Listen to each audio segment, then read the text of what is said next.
All right, guys, welcome back to part two. Thank you guys for listening to part one. I'm here for part two with the Backseat Scout.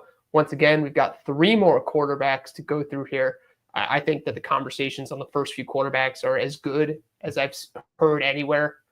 Really great prep from Backseat Scout and all of his, time. You can see the time and the familiarity that he has with these quarterbacks. So really happy that we have him back here for part two. Still on the same night and recording, but happy that he was willing to give us so much of his time. So thanks, Backseat. Really, really great work on part one.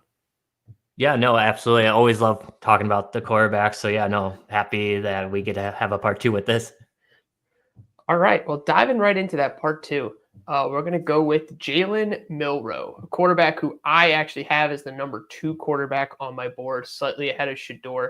I kind of fell in love with Milroe's ability to potentially control down and distance.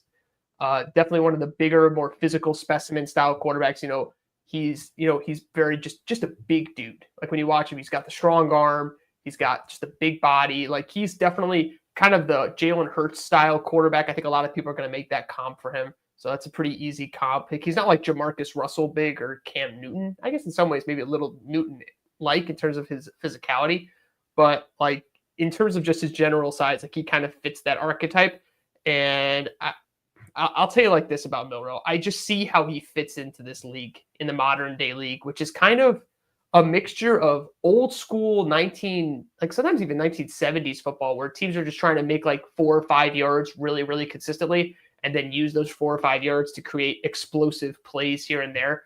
I just find that we're in a really refreshing period for NFL offenses where it's not all just downfield passing and it's not all running and it's not all just short. It's not, anti-option, anti-athletic quarterback. We kind of have a really great blend of offense going in this current era. And I think Jalen Milroe just fits that to a T. And what I love about him, I think, is his potential to control down of distance. He is the best runner at the quarterback position I think I've seen in terms of, do I get confused if that's a running back running or a quarterback? I'm telling you, if you took every quarterback in the draft for the past, 7-8 years, and you took every running back in the draft, you'd be able to get 95% accuracy. If I showed you a random clip and said, is that a quarterback or is that a running back? You would get them right maybe 98% of the time. The person that you would get wrong is Jalen Milroe. This guy is a real ball carrier. And it's something that I hadn't seen at the quarterback position in a while, where you have that real volume skill. Someone who can run it 12, 13, 14, 15 times as a design of an offense. And I think it could work in terms of just running off tackle. Like it was kind of jarring. I'll be honest, it was kind of jarring to watch him run the first time. Like I had seen like his tape and his highlights. So I was like, whoa. This dude is not it. We've seen quicker QBs. We've seen more elusive quarterbacks, but I don't know if we've seen a true ball carrier at the quarterback position who also plays that role well, like Jalen Milroe. Yeah, no, and I think that's the thing too, is like, I mean, you have a great frame at like 6'2", 225 pounds, I believe. And like just incredible speed. I think, like you said, there's some quarterbacks that can scramble, can pick up a few yards, but he can fly and also runs with good vision that like you said, in terms of like what separates him from like other running quarterbacks, that's just stands out right away, just being able to pick up yards. I think we talked about in part one, at least with you being a Malik Willis fan, and I feel like at least for Milroe, that was my comp for him as Malik Willis. So I'm starting to see where that's coming into play, at least with liking him, at least a lot of those similarities. I think the thing that really speaks to this quarterback class too is, at least for my grading and rankings, like I usually will have potential be a little bit lower viewed, at least when factors into my grading, because it looks more closely at like how they are as a player right now. So that made Milroe my number 10 quarterback. And yet still, when I hear that you have him as number 2, I'm like, yeah, I get it. I totally understand. That's just like really shows what this class is like this year. At least with Milroe, I think like the big thing with him is like, I have his charting numbers up on here. I mean, obviously there's a lot of red. I think the thing that really separates him from where he could be in like those top quarterbacks for me is that deep ball accuracy. Because like you said, he can do a lot of the short accuracy like we saw there. He actually has really great footwork on his short throw accuracy, which I think doesn't get talked about enough. The way he can quickly plant his feet, get him aligned with his target. Like, it's really like I think a lot of people look at Milroe and just say, oh, he can't play quarterback, but like he has some good fundamentals for short passing concepts. It's just the stuff past that is where it gets a little bit rough. And just with those deep ball numbers just getting really rough, especially in that second half of the year, that's what really made him drop, at least for me personally, because last year it was really easy to buy into him because you had that elite rushing ability. You had him throwing bombs every single game. You had him still completing those short passes. Like, it was really easy to see, like, almost like, I know the comp gets thrown out all the time, but a Josh Allen starter kit. Now with the deep ball actually kind of falling apart, that's kind of where I think he lost a lot of fans. But the fact that he still could complete that shows the ability is there. So I think it's just really going to be interesting to see how an NFL team pairs them with a coaching staff and a receiving core to be able to hopefully get back to that ability. So that's, I think, a big part of it. Like, when I saw some of his deep balls that he completed, they looked really, really good. I know that it always looks good, but I was like, okay, this is a real vertical thrower. This is a guy who could throw a really deep post over everyone's head. He can throw an accurate deep ball. I know that they had some offensive issues. I had some big criticisms about Alabama's offense this year that they were running with him. I felt that they didn't lean necessarily into his strengths a lot. I thought that they didn't try to control down and distance well to set him up for more of those, better opportunities to throw deep. I think the arm is definitely there. I have a very interesting comp for Milroe in terms of his throwing style and processing style. He really reminds me of rookie Lamar Jackson. And not in terms of the run for 5,000 yards, but the way that he processes the short part of the field. He really commits to his plays. He really commits to the playbook, which I like. He can execute. I think he also a guy that can execute 20, 30 plays in a row. Someone who could he just goes through plays, I feel like, in a way that he follows the playbook so well that sometimes he almost overcommits to it. I saw him take some like very low reward, high risk passes because that's where the play was supposed to go and design wise. And I was like, okay, I see what I'm dealing with here. I'm looking at rookie Lamar Jackson. He has the same struggles. He turns a lot of crossing routes into stop routes. He loves hitting his tight ends. He loves throwing it short. He loves throwing like into certain his throwing style just really reminds me of some of those early Jackson years. And I'm like, okay, I know what I'm looking at. Now, where do I think it can go? And the thing about Milroe that gets me excited is I think his vertical passing game, like you said before, it's more developed than what Lamar had, just because Lamar throws more of like a little bit more of a flexible throwing style. Milroe's a little bit more traditional. So even though they see the field in a similar way, like the way they view it is the same. The way they throw it is very, very different.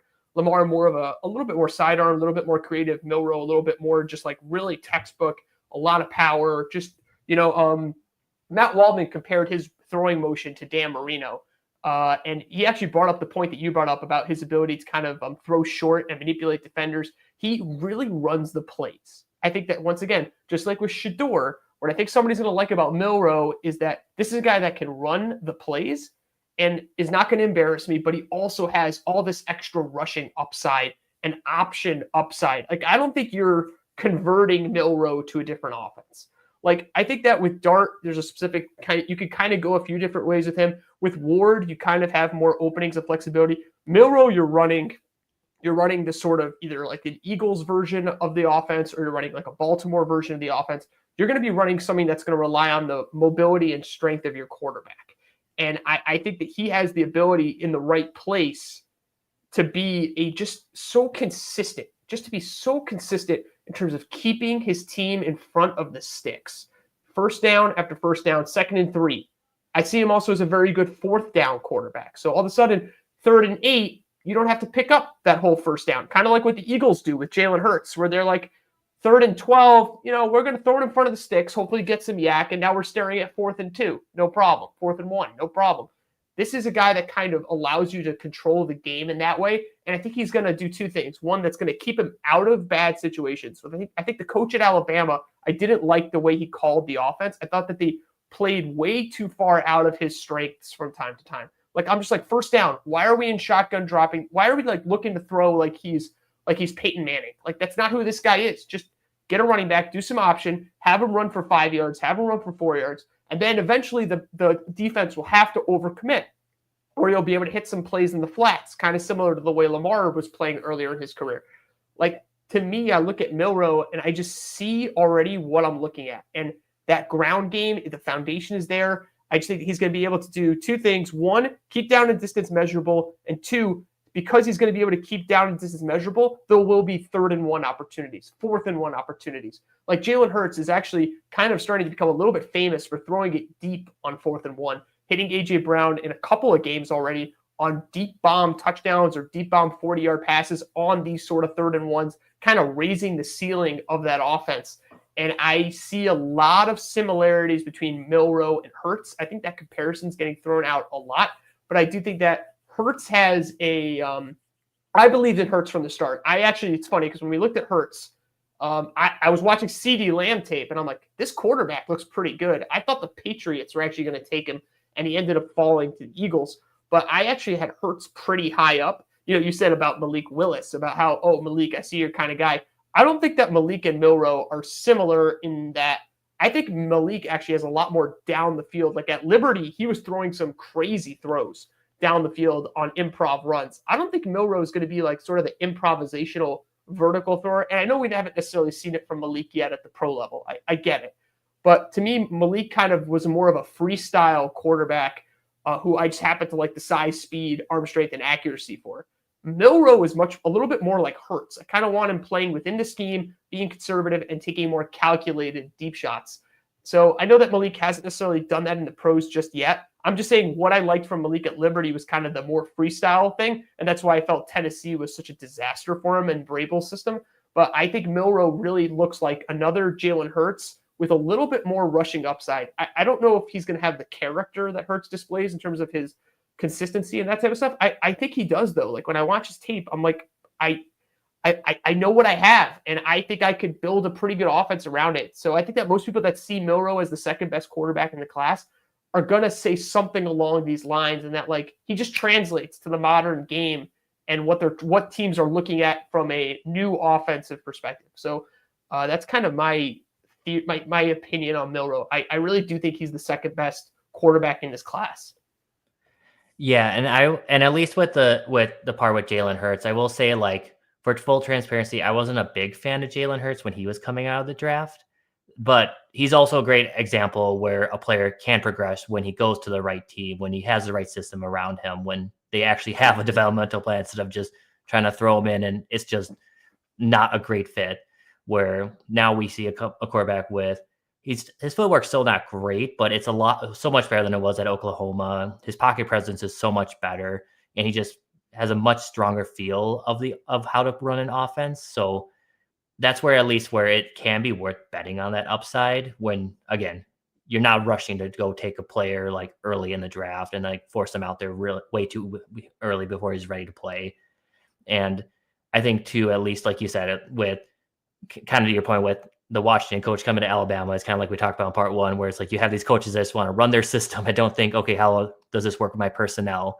And it just, like you said, I think that was a big part of what Milroe's struggles were. And I think also just a lot of the struggles he had, I think just were also trying to get used to that new offense and some of the learning curves he had with it. And I think at the halfway point of the season, they just kind of realized like, oh shoot, we are in trouble. Like, and there's disconnect between the quarterback play, receiver play, coaching, just like it was just a hot mess, like you said.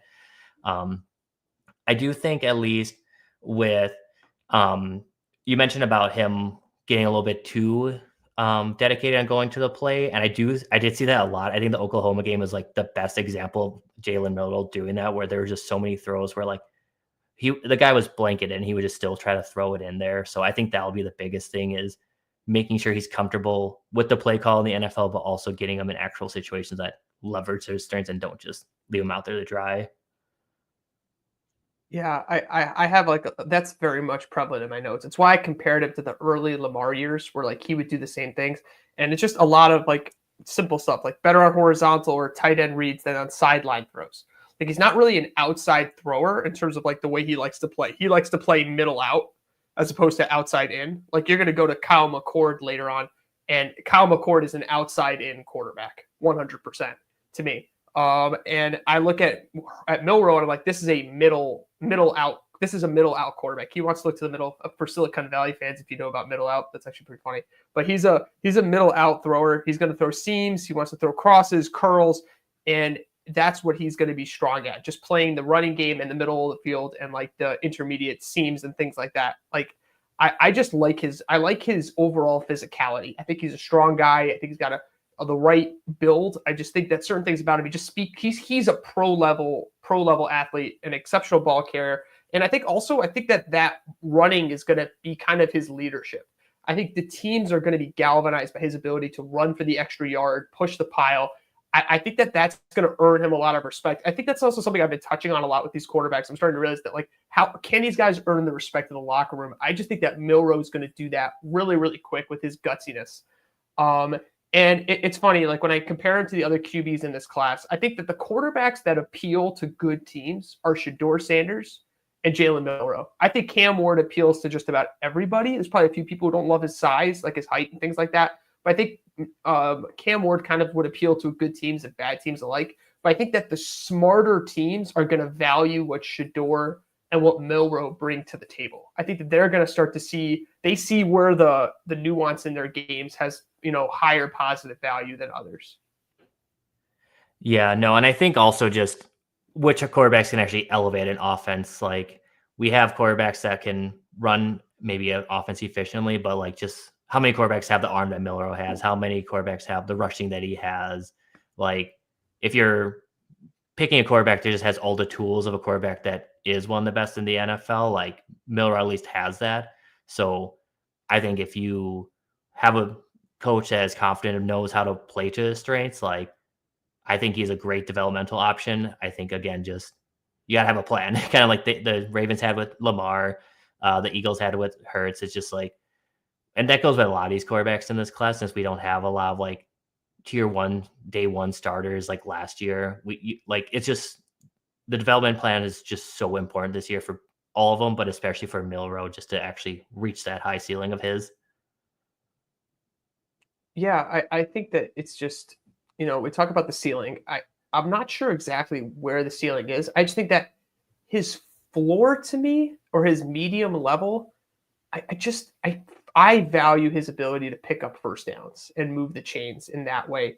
I just think he's going to help your run game instantly. He's got the big arm. He has a big arm to the outside. I don't think I want him making like a million outside reads right now. I want him kind of staying in that early Lamar zone. But the difference, I think, between him and early Lamar is that he really has that vertical down the sidelines. He's just better at it than Lamar was at that point. It's just because of the way he's built and the way he throws. I just like his pop time. It also gets the ball out fast. I see the makings of a really, really good quarterback on a down by down level. Like Jackson Dart, down by down. How do I feel? I feel pretty good, but not great. I don't feel great. I feel okay. With Shedeur, I feel like I have options. He could do a bunch of things, but is he going to help my run game? I don't know. If he doesn't have the right skill players around him, I'm not so sure how great that's going to be. I felt like Hunter helped him out a bunch also. So Shedeur, I'm like, I have the reasons why I really like him, and I have reasons why I don't like him. I'm pretty divided on Shedeur. I still think he's the most divisive candidate in all of the players. I think there's some people are high on Dart, but Shedeur is going to be the big divide. And I look at Milroe and I see it. First down. Option. What are we doing? Is it going to be an option run? Is he going to run? Is he going to keep it? I don't know. Is he going to hit the tight end over the middle? It's like very, very simple. I see how the offense works, and I see the consistent advantage generation. I think that's the real term here I'm looking for. Every play, just like I say with Jalen Hurts, every play he poses a number of problems. Like I had a big debate with somebody of Jalen Hurts versus Justin Herbert. And I think there's some claim that Herbert, you can have the opinion that Herbert's a better thrower and quarterback. Like I understand the people that fall in love with Herbert's ability. I totally get it. And I'm not saying that at some point with a better supporting cast, maybe Herbert does at some point get near Hurts or eclipse Hurts. I'm open to that possibility. But I don't know that Herbert on a down by down level, like from 1st and 10 to 2nd and 5 to 3rd and 7, is he as dangerous as Jalen Hurts? I just don't think he's down by down as consistent and as big of a problem. I see Milroe as a 3-down or a 4-down problem on every drive. And I would not want to try to build a defense to stop him. Like With Herbert, I feel like, okay, if I could control the run and stay out of 2nd and 2, I'm probably going to be able to keep my upside a little bit capped. I can be able to slow them down. With Milroe, I'm like, oh God, I'm in second and 4 again.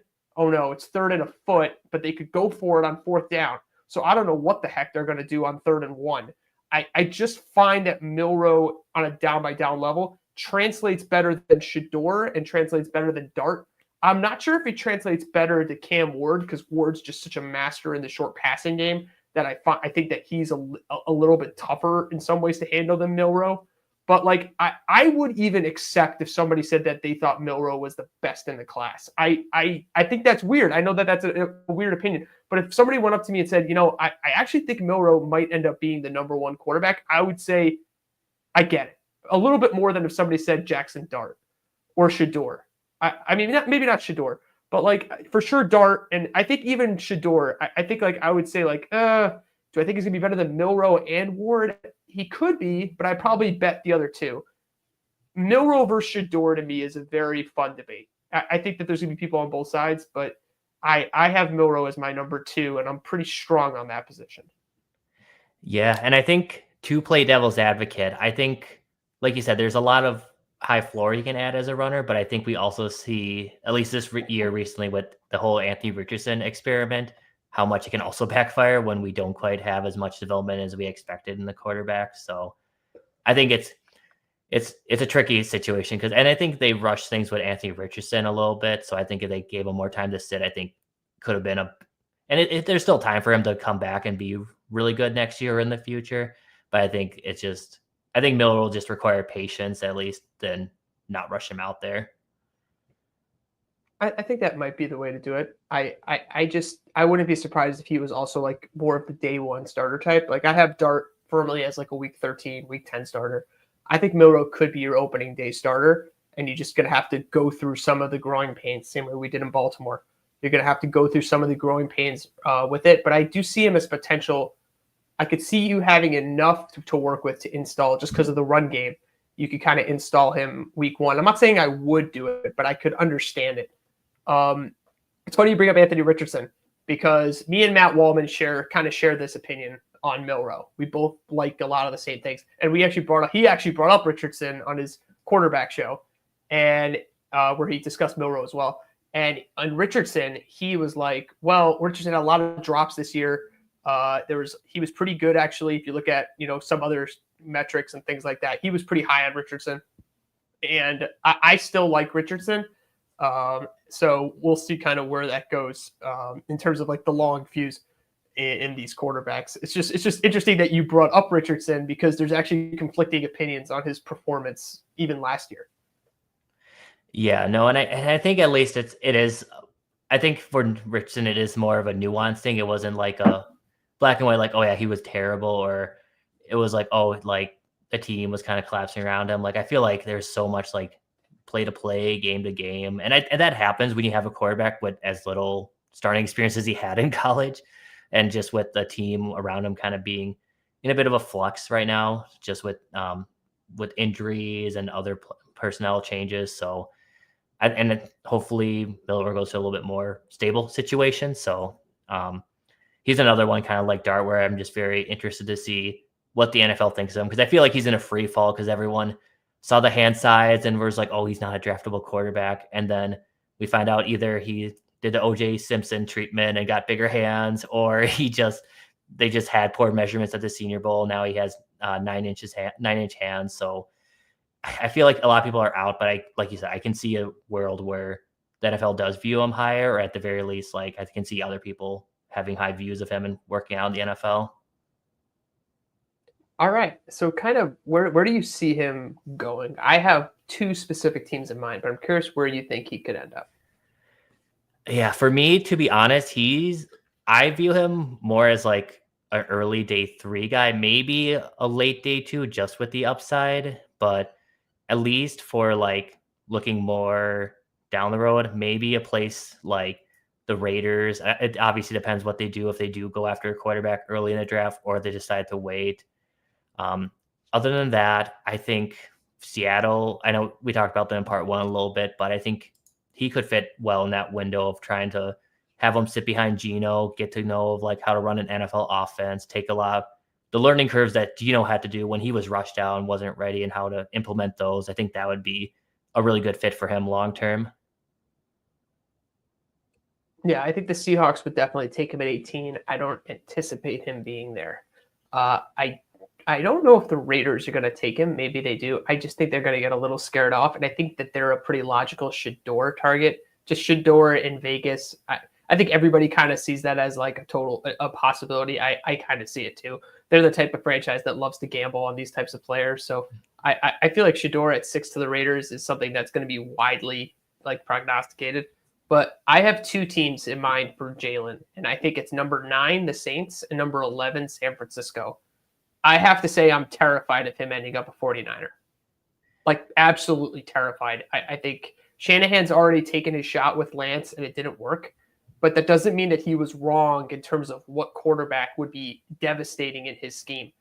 And the same way I like Dart to the Dolphins, I really like Milroe to the 49ers. And to me, that's just I'm nervous. I'm already kind of shaking. I think that would be pretty rough for the rest of the league. And I think it also might be why the Purdy thing hasn't quite gotten done yet, because I think that they're looking at Milroe, and I think they're going to wait and see if he's there at 11 before they give Purdy that contract. I think that they want to see a little bit more before that happens. So I do think they will be taking a quarterback. The other team I see for Milroe is the New Orleans Saints. The Saints had a lot of success running plays with Taysom Hill for a while. I think that they're very in tune with the value of a quarterback that can run running plays and how much of an advantage it gives you in certain down and distances. And if you have a guy that could also throw, it's kind of like Taysom Hill on steroids. So I'm looking at number 9 and at number 11, and I think that one of those teams are going to take him. Now, what may happen, as you're saying, it's funny you brought up the 3rd round, 2nd round. So when Malik Willis was being drafted, in that draft, people would ask me, all right, who do you think this team's taking? I'm like, I think it might be Malik Willis. And round 2 happened, and I'm like, round 1 goes through, and I'm like, I think it might be Malik Willis. And I was just wrong. I was just dead wrong for like 15 consecutive picks. It was not 15. I had him and Walker from Philadelphia, the D-tackle. I'm like, the next pick is Carter, sorry. I'm like, the next pick is Jalen Carter. It was always Jalen Carter was the next pick until it isn't. Like, people would ask me, who is it? And I'm like, it's Jalen Carter until the pick isn't Jalen Carter. And now I'm like doing the same thing with Milroe, where I feel like there's, like you said, there's some people who think he's day 2, day 3, way further down the draft. And I think I could be in a similar situation I was with Malik, where I'm like, are they going to take him now? Are they going to take him now? Who's going to grab him? So it's just funny that you would say that, because I had a similar experience with Malik in this way. Yeah, no, and I think right now it's honestly just all over the place where these quarterbacks will actually go. I think Ward is a pretty safe bet to go at least in the top 5 somewhere. After that, I feel like it's all over the place. I mean, like we talked about in part 1, but Shedeur Sanders has been projected as anywhere from the 3rd overall, 2nd overall pick to like the end of the 1st round. I think I even saw like one mock, which not sure if they had much credibility, but I think he was like early 2nd. So even he's been all over the place. So I think everyone's just trying to get a gauge on NFL teams right now, what they think of these guys. And it's just too soon from the combine and all the interviews, and just see how the visits go before like really getting a real pulse where they go. And everyone could be completely wrong. Like 2022, like you said, with Malik Willis, where everyone had all these quarterbacks in the 1st round and it was only Kenny Pickett. And even that looked like a stretch based on how that went in Pittsburgh. So it's just hard to kind of predict right now. It's really difficult to predict. I mean, we're going to get to your next guy. I want to do your sleeper, Kyle McCord, next. And I think he's another guy now that I'm looking at. I'm like, wow, he has a pretty wide variance on where he could go. I'll give you a second to pull up McCord's accuracy chart. Yeah, give me one moment. Just got to get this. Yeah, no problem. There we go. So bringing up Kyle McCord, I'm going to let you open up the conversation on McCord. He's your sleeper. He's your guy. Maybe he's not. I mean, I think he's a sleeper. I don't think anybody has him like ahead of. Maybe some people have him ahead of some of the top 4 guys, but I think like he's kind of definitely not the first name you're going to think of. It's usually Dart, Milroe, Shedeur, Cam. McCord's name kind of comes up later. So kind of want to, we'll put it to you. What do you like about Kyle McCord? Yeah, no, and I think for me, so my favorite thing, and we talked about this a little bit in part one, I wanted to see guys succeed. So back, at least for me personally, when I saw Kyle McCord at Ohio State the previous season, and I was just like, this is not NFL quarterback. This guy is not confident. He does not have great ball placement. Like, he does not look like a quarterback that should be in an NFL. And then he goes to Syracuse, and it's like a total 180.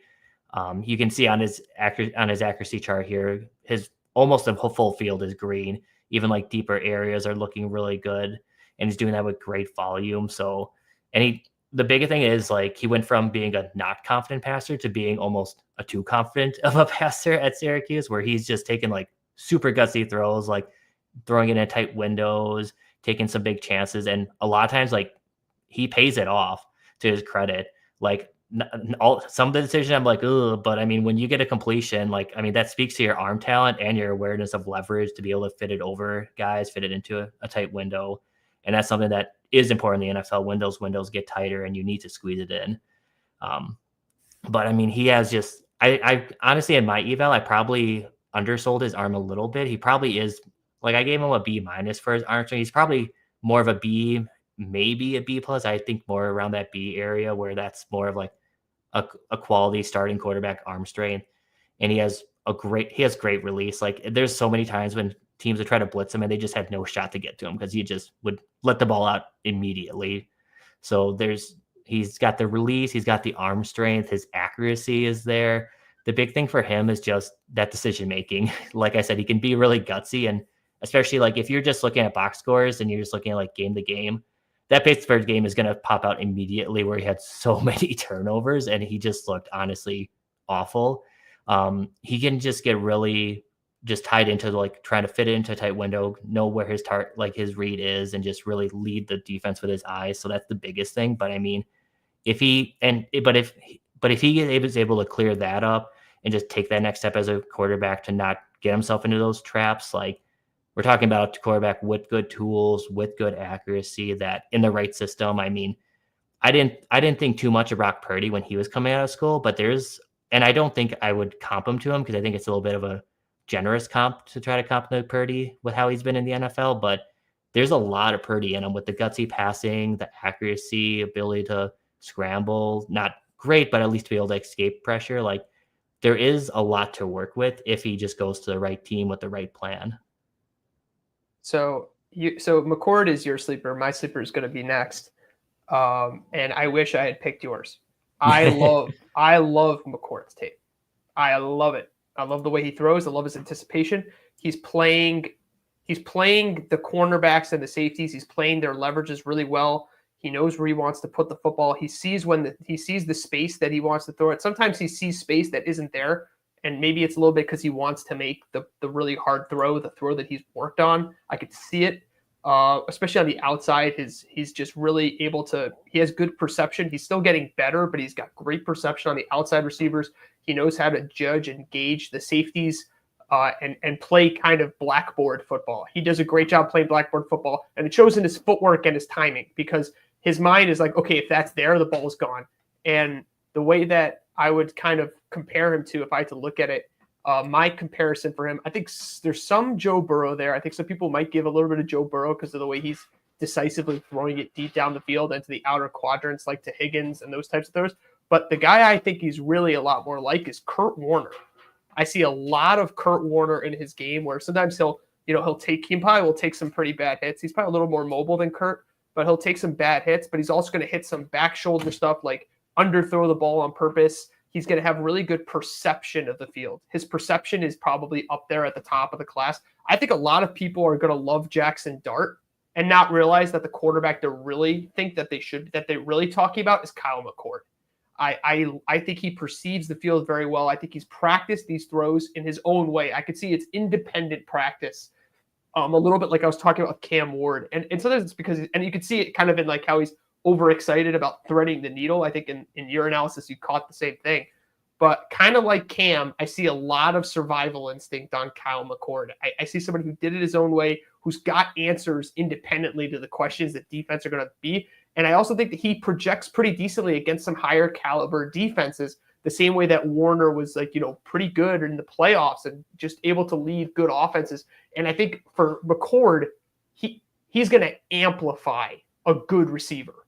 He's going to get every ounce of it out. Maybe sometimes he'll over target, but he's going to get every ounce out of his top guys. Anybody who's got talent, I feel like he's going to be great with. He might have some trouble if he has to kind of make chicken out of chicken, like, a chicken shit out of chicken salad, whatever the term is, lemonade. What's the one with lemons into lemonade? Lemon juice.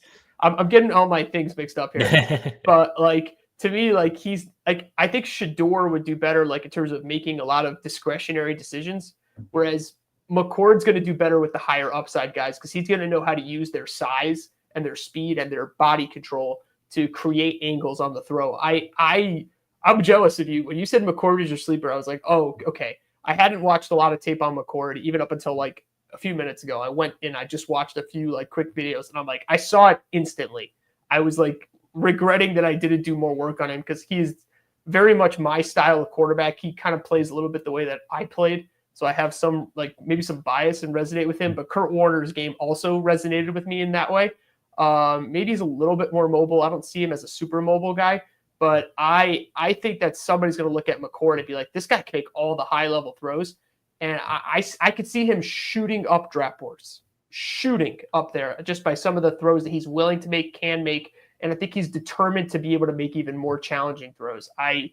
I loved his tape, like, instantly. It's funny. And I don't like Milroe. I really liked right away. Also, I saw with clarity. And McCord is the polar opposite quarterback of Milroe. And yet with McCord, I also saw it right away. I'm like, this guy fits in. And I was really impressed with McCord. Yeah, no. And I think also what's going to go really well when he talks to NFL teams is talking about the adjustments he made going from Ohio State to Syracuse. And because that's a big transition to go from such a big program to a small program and really just like not only just not skip a beat, but just progress as a player, making that switch.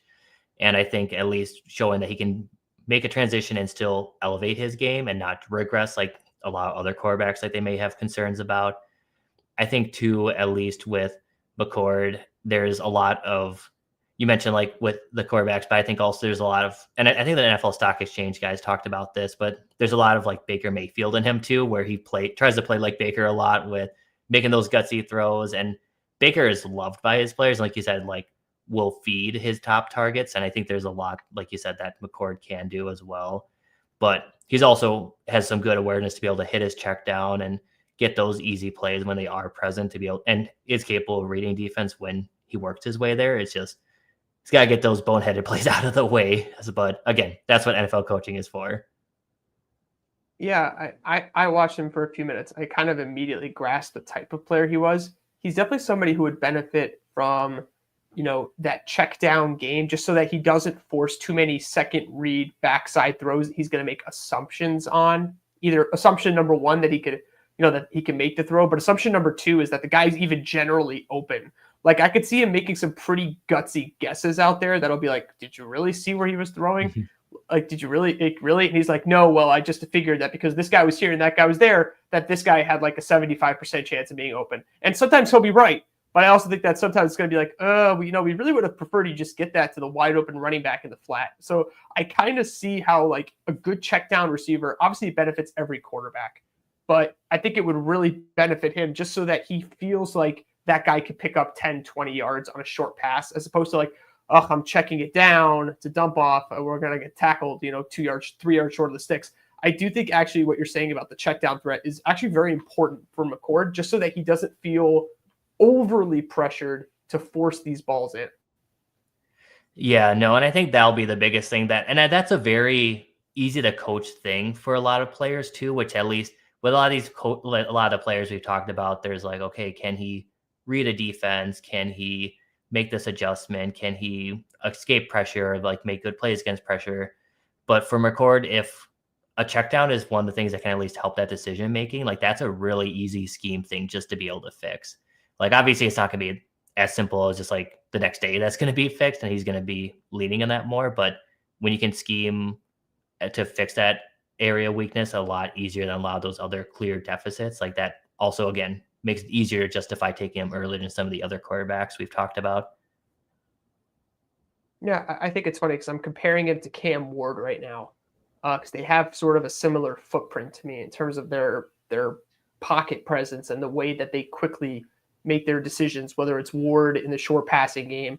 And it partially is because I think the way Ward's built and the way he throws. McCord is definitely more of like the Kurt Warner style quarterback, deep to short, whereas Ward, they both kind of do like kind of similar types of mistakes where they both try to be the hero, when for McCord, probably a check down and just living for the next play. Just generally live for the next play so you get another opportunity to throw that deep pass or that intermediate, outside throw. Whereas and same thing with Ward, where I'm just like, Ward, you don't need to make that throw. You can hit a beautiful laser 12 yards away. Like, you don't need to do that. They kind of can get in their own head. It's different. It's similar and different, but I think that there's a lot of similarities between McCord and Cam Ward's film. And it kind of gets me excited for both of them, but especially because McCord is not like widely considered like that top 3, top 4. Like, I think you can make the case that McCord is actually better than like a better choice than some of these other guys, just because once again, like, tape says it right away. I would say the 3 guys where I said the tape right away hit me was Cam Ward, McCord, and Milroe. Shador, it was like very divisive. Dart, I was like, okay, I see it, but I don't see it 100% in terms of him interacting on the field in the way that I want to see it. But with McCord and Cam, I see it right away. Milroe is different because it's the rushing threat, so it's a little bit of a different point of view. I consider McCord and Ward similar but different in terms of, I think if you talk to them about football, they would be very, very similar in the way they talk about the game, just different in the way they play the game, just because of, they're just different people. Yeah, no, and I think also to the point of similarities between McCord and Ward, I think something that also is a very big similarity that it separates them from other quarterbacks in this class is their deep ball accuracy. I know, at least for my charting, I mentioned with Ward, he didn't have quite as good deep ball accuracy in the charting, but honestly, I think that was more of a sample issue, because if you go game, like, his deep ball accuracy is there. And McCord was the top deep ball accuracy quarterback for my charting across the entire class. And I think even just like standard PFF stats also back that up. Like, there's just when you look at like quarterbacks like Dart, like, his deep ball accuracy will just really start to fade. And I think he's going to have a lot of trouble just like really getting it in there in tighter windows in the NFL. And we even saw in the Senior Bowl where he underthrew on his deep completion. But when you have someone that can just make those long completions, but also be so accurate underneath and intermediate, like, that just gives you such a leg up if you can just fix up the finer tuning of the other issues. Yeah, I think I'm going to move McCord slightly ahead of Dart in my rankings. I think I'm comfortable doing that. As much as I like Dart, I like McCord more. I like McCord more, and maybe I'm wrong, but I think I have him slightly ahead of Dart. I have him ahead of Dart for sure. I think I just think he has what it takes. I think he's going to be a good quarterback, and because of that, once again, like, I'm going to grade him the way I grade him. I think a good quarterback is a good quarterback, and where do I think he can go? I mean, where do you think? What are some of your draft spots for him? What round do you have him in, and what spot do you have him in? Like, what team do you think he fits with? Yeah, for McCord, I feel like he's more likely going to be a day 3 pick. I think, at least with him not getting an invite to the Senior Bowl and I think he was invited to the Shrine Bowl instead. That usually aligns with like ending up being a day 3 selection. And I think for there, I think like a place like maybe something where they have like kind of like you said, like a quarterback that's on the way out. So I think a place like the Rams is appealing to me. Something where he's got a good offensive system around him, can build some good tendencies and get to play behind Stafford for a few years. And then maybe he is the guy in a few years. Otherwise, worst case scenario, you probably have a really good backup to be able to just add a little bit of support if you do have to target a guy in a couple of years that you think is the guy of the future. So interesting. I have a different NFC West team in mind. I like him going to the Cardinals. I think he would fit very well with Harrison Jr. and Michael, what's his name, Dave? Michael Wilson. I think him and Michael Wilson would be very good together. He's kind of also that deep threat receiver, kind of like that. I think him and McBride would be a very good combination too. I'm not going to say they take him at 16. Maybe they trade up to get him. But like once again, kind of I'm independent here. I do like McCord. Like I like him more than Dart. I think that, Shador, I could see Shador falling just because I think there's a lot of negatives with him. I think that people don't like that are just not present in terms of overall potential. I think like there's people who are going to think lowly of Shador, but to me, I have McCord cleanly in that top 4. I have him ahead of Dart. I have Dart kind of the next tier down. I have him in that top 4, which means I think he could get picked in the first round. And I think the Cardinals at 16, they could take him. I don't usually have guys after the fact that I kind of think about as first round quarterbacks, but I just think if somebody can be a good quarterback and you see it, and I do clearly see it, then I think he's worth a shot. And I think his accuracy chart, like you have, like it speaks to it. I think he's just improved pretty rapidly. And I think that can sometimes throw off some evals because you got to sometimes you take all 3 years into account and then you can't really take all 3 years. I just think he perceives the game at a really great level. I think he simplifies the game well for himself in terms of how he wants to handle the deeper part of the field, going deep to short. A little different than some of the quarterbacks in this class where you had Dart playing in the Kiffin offense. You have Ward, who's really more short and then to deep. I just like his consistency in the short game. I think that's kind of his quote unquote superpower. And then you have, you have Shador, who's kind of more of a down by down decision maker. I just view McCord as the true deep to short quarterback in this draft. There's not he's got that clear Kurt Warner signature to him. And I hope that some team doesn't beat him out of it. I think some team might beat that out of him, which I think is going to be really bad. I'm nervous about him going to the wrong place because some team is going to be like, no, we just want you throwing 7-yard slants. Like if he goes to the Giants, I'd be like, oh Lord, like how many short? Maybe him and Neighbors would be great together. I can tell you that right now. Him and Malik Neighbors, that would be perfect. But I think that actually makes a lot of sense. Him and Neighbors, him and Hyatt. Also, Hyatt's speed, I think, gives a lot of the perception mismatches that would do well with McCord. I'm still high on Hyatt, by the way. Other people are not. But McCord, I mean, will the Giants take him at 3? Seems a bit rich for my blood at 3, just because I think that other teams won't take him. So, you have to understand, the market for players. I don't think McCord's market is first round, even though he, in my opinion, he deserves a first round grade.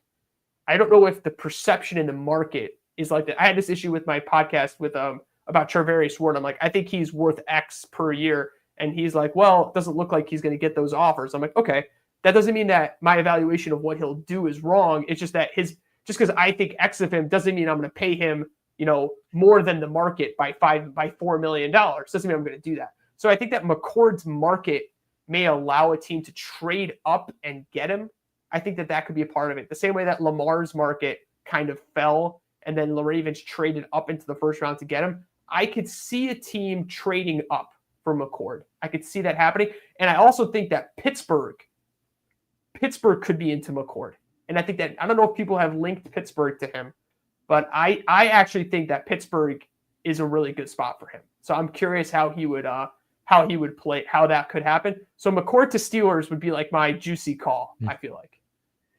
Yeah, no, I think the Steelers would be a good fit too, because at least then you kind of have a system where it eases the quarterback in a little bit with the play action, the run game. And I think also just to circle back to your point, you mentioned about changing the perception of the quarterback. I think that's such an important thing with quarterbacks nowadays with all the transfer portal stuff is Bo Nix, I think, is a perfect example from last year where if you watched him at Auburn like I did, I thought he was terrible. He was really bad at Auburn. And then he goes to Oregon, totally different player, looks so much better. And now he's in the NFL and playing great. So things can change very quickly. And I think we do need to be flexible with evaluation of the quarterbacks because situations, as much as we try to say it doesn't matter, it does. And those habits that they build in good systems can transfer over to the NFL. And with the way McCord has made those improvements, I can see a lot of these things translating to an NFL offense and a productive offense. Yeah, no, I can definitely, I definitely see it that way. I like guys that show this kind of independence. I think I'm pretty clear, with Ward and with McCord, I see a lot of the independence that I like in the quarterback position in terms of an individual problem solver. I think he's got a bunch of that in him. And sometimes it's the changing places, guys who have the guts to change place and kind of bet on themselves to get a bigger role. I mean, in the NIL world, it's interesting because guys could stay an extra year, like Drew Aller, for example, staying an extra year. I would have had him top 3 right away. I love Drew Aller's game. I would have had him really high up, but apparently maybe other people didn't. I don't know. But I think also part of it is that with the NIL deals, they can make a lot of money anyway and stay in college. And I think that that's also an appealing part of it. So sometimes switching roles or getting into the right place or, that type of stuff can really matter in the modern college game. Like you're saying with the transfer portal and with NIL, it changes the way that these guys think a little bit. And I just kind of want to grade these guys the way I see them. And I immediately see how McCord translates to the pro game. And, Joe Burrow, Kurt Warner, but I see a lot of Kurt Warner in terms of the way he really visualizes the game. He's always been one of my favorite style quarterbacks in terms of how I modeled my game was after the way Warner played, also not being that fast. So that also helped and hurt. So you had to find another solution. So I kind of like that with McCord. So I have him like the Steelers would be juicy. I think the Cardinals at 16. I don't know if they'll take him at 16, but I think the Cardinals are a really, really solid fit for him.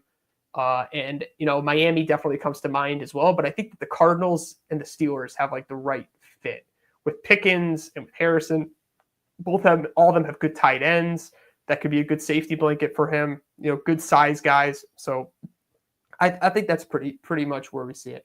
So heading into the last quarterback, which is my sleeper pick, is Dillon Gabriel from Oregon. I'll give you a second to pull up the chart. Yep. Yeah. Let me get that up real quick.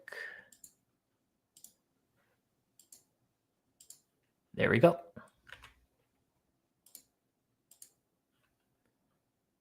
I don't see it yet. Oh, yeah. Why is it not going? There we go. Okay. Sorry. Just have to click one more thing. There we go. Dillon Gabriel. So Dillon Gabriel is one of my favorite guys I watched. I love the way he plays on a down by down basis. I just feel like he's somebody who can execute 36 plays in a row, get it done in that way. I think he's super duper scrappy. I feel like he makes a lot of good, quick little feet movements in the pocket, keeps plays alive in a really entertaining way. I find him to be a total pain in the neck. Like guarding him in the Oregon offense just felt like teams were a little helpless in certain situations where I feel like Oregon's skill guys were very quick and they meshed well with Gabriel's throwing style. And he's a lefty. I think that throws teams off. I think it'll always throw teams off a little bit. I think that some of the problems people have with his motion is because they don't quite understand them. Not that they don't understand. They don't realize how the reason why he's motioning like that with that big windup is because he's trying to create higher angles to release the ball. So with shorter quarterbacks, I've seen they release the ball earlier in their release. They go further back and release it earlier because it allows them to create that vertical angle, whereas a 6'5" guy just has to go like this to create a decent angle, just very easy. A shorter player will release the ball earlier in terms of like in front of his head or behind his head and further back behind his head. It'll just be like a little bit of a different type of throwing just to create that height. It kind of creates the illusion of height because now the angle is different. So a lot of the shorter quarterbacks will do that. And him being a lefty is always fun, but I just like the way he moves around the pocket. I felt like he was a very high morality quarterback. I feel like he distributed the ball well. He ran the plays really, really effectively. And I think you could trust it. There was a certain trust element that I felt like Oregon just put the offense in his hands most of the time, and they were very happy with the results. I think that there's something about him. He has, everybody says this guy's got moxie. I think Gabriel has a lot of moxie. Yeah, no, and I think at least the big thing with Gabriel too is like, so with the charting that I have up on the screen now, so for full context, this is essentially mostly based off of right-handed quarterbacks because I only have charting data from this draft class and the last draft class. So there's going to be some areas where like, because we almost have to think of it kind of flipped a little bit. So some of the areas on like the right side of the field is bad because it's a lefty thrown to the right side. So that's where at least like if you look at his stats, he's a very accurate passer and he is more accurate than like some of the areas on this show just when you have to flip the field like that. But yeah, no, I think there's, like you said, like, I mean, he was was the most productive college quarterback from a statistical standpoint, like ever, for a reason. Like you said, like he knows how to win. He knows how to get plays done. He knows how to finish play drives in the end zone. Like he knows how to play the quarterback position, which I think is just so necessary. I think with a lot of these quarterbacks where we talk about like processing issues, adjusting protection, a lot of the little things that like he just clearly knows how to do. And from what I saw from the Senior Bowl, it seems like coaches and scouts were impressed with his knowledge of the game and how to be able to run schemes and concepts. So I think a lot of that is going to speak volumes to how NFL teams view him.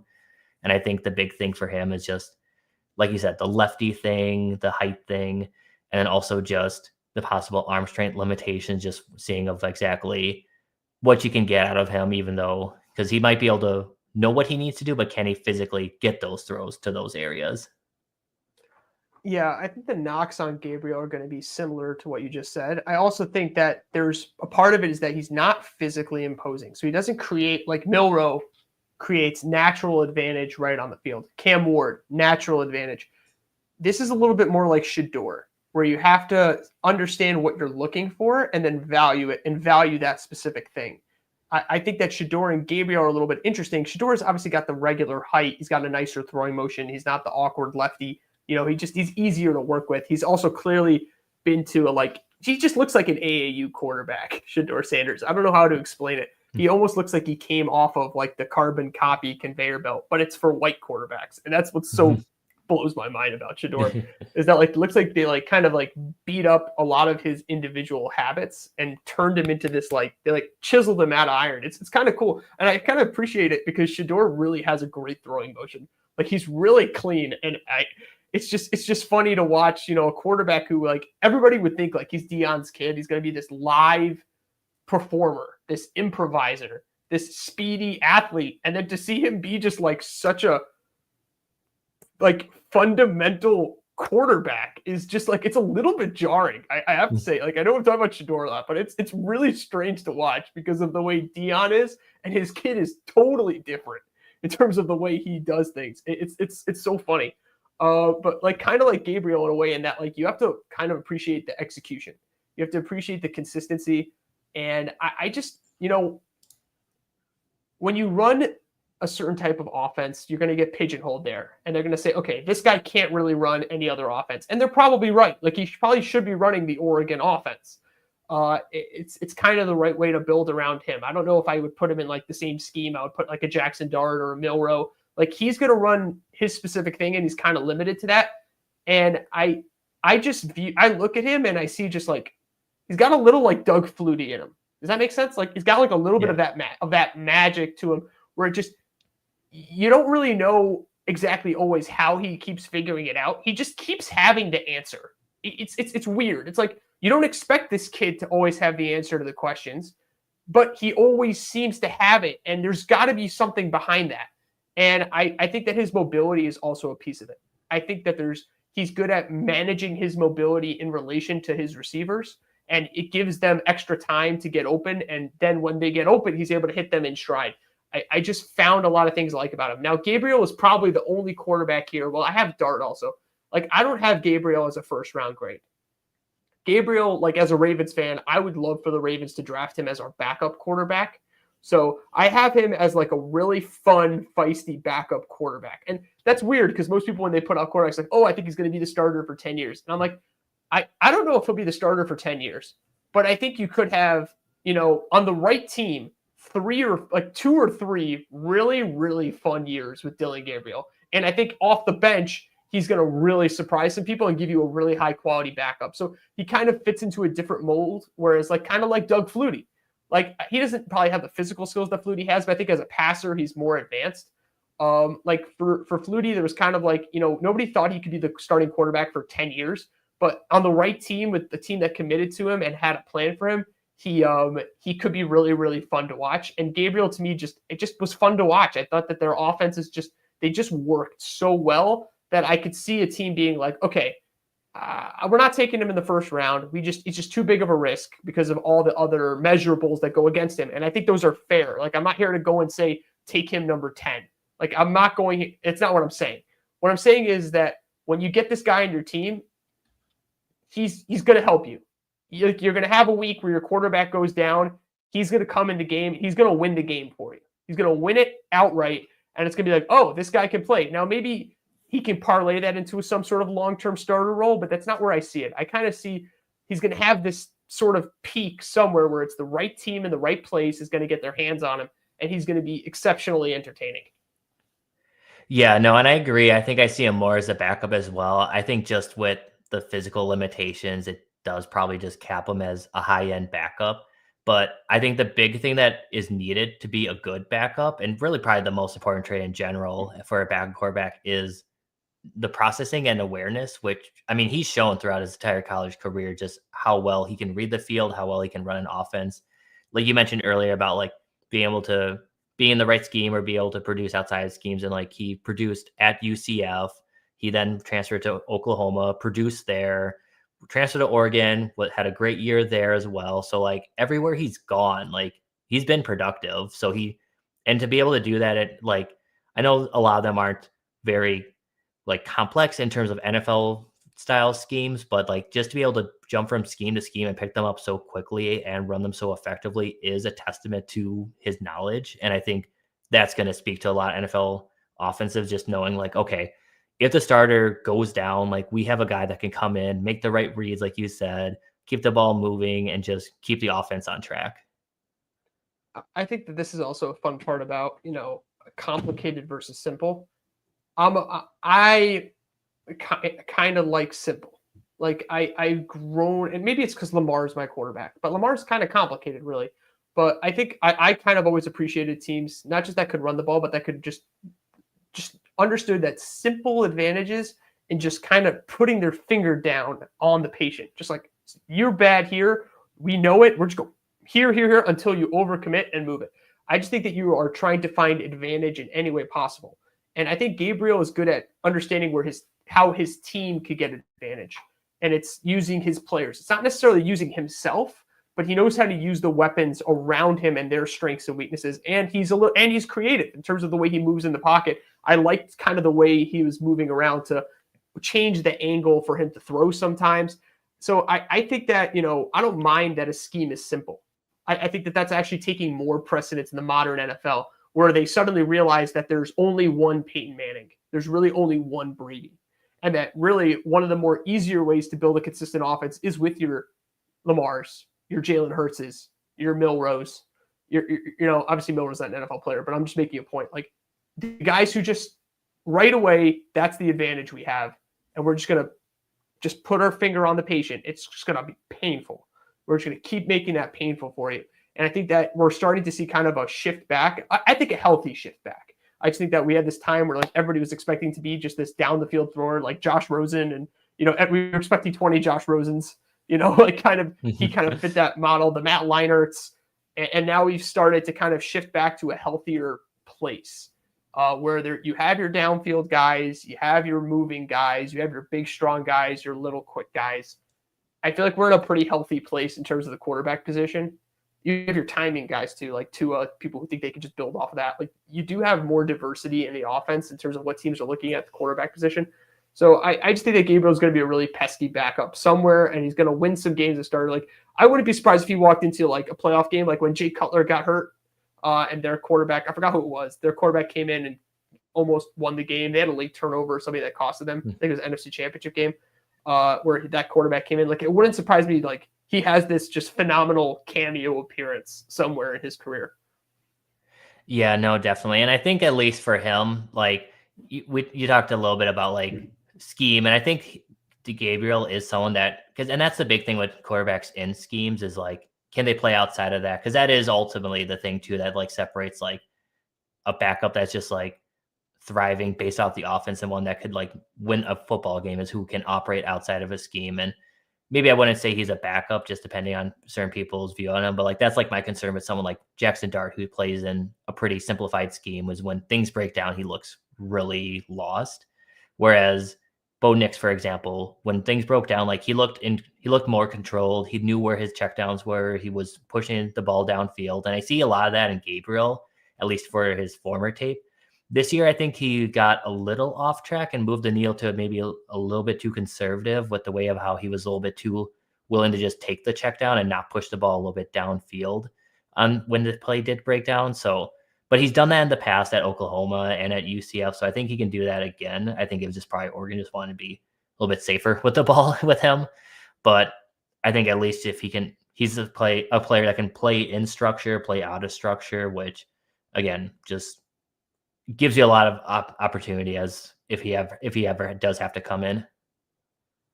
Yeah, I mean, to me, I look at the teams that he would appeal to, and it's usually teams with a good starting quarterback. Like, I love him as a backup in Baltimore. Although some people would say he doesn't fit the option. I'm like, I get it, but I think he's got a live arm, and I think that they have enough receivers there that it would be interesting. Like that's the teams that kind of it appeals to. I'm curious, like, which team do you think he appeals to? Because to me, it's like Baltimore. I'm trying to look at the list here because I can only see the top 18 are above the fold. So I'm trying to see who the bottom teams are. But like I could see him being like a backup in Minnesota. I think he would also look pretty good there. So maybe like Baltimore, Minnesota. We'll keep him we'll put him in purple. Yeah, I think the Dolphins would be a good fit for him. You already got like Tua, who's a lefty. You already got a smaller size quarterback. So you already have that kind of already in the offense accounted for. I think the other good team would be like the Cardinals. One, you also have a smaller quarterback, but I think also like he obviously isn't a scrambler that Kyler Murray is, but at least you still have kind of the considerations you have to take. And also just he can kind of provide like a Kyler Murray light experience where like he's not going to be able to complete as many throws downfield. He's not going to be able to outrun players, but he can kind of do like a lot of things at a lower degree to still be doing a lot of the similar concepts, maybe just not as much of the explosive plays. I'm just imagining him fighting out Cooper Rush and Trey Lance for the backup quarterback job in Dallas, and I'm just cracking up. The island of misfit toys. Yeah. All right, guys. So I think that kind of wraps up our summaries of these 6 quarterbacks. I really appreciate Backseat Scout giving me all the time in the world. I think we've gone for about 2 hours here. So I just want to say thank you so much for your time. I really enjoyed speaking with you. I'm sure we'll have an opportunity hopefully down the road to do this again. Maybe next year. Maybe we'll do the quarterbacks next year. But really, thank you so much for your time. Everybody should check out his channel on YouTube. Really great breakdowns for the draft class this year. I think he's done receivers, he's done quarterbacks, running backs. I'm sure there's plenty more to come. So definitely give him a like and a follow on YouTube. I think he also has a Substack, right? Yep, got Substack as well, at least for anyone that prefers written articles. Yeah, so you can definitely find him there as well. So back to Scott, thank you so much for being on the show. It was really great having you. And hopefully we'll see you next time.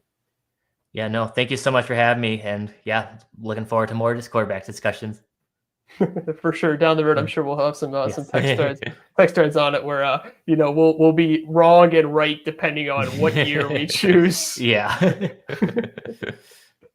All right. Well, guys, thanks for tuning in for part 2 of the episode and have a great night.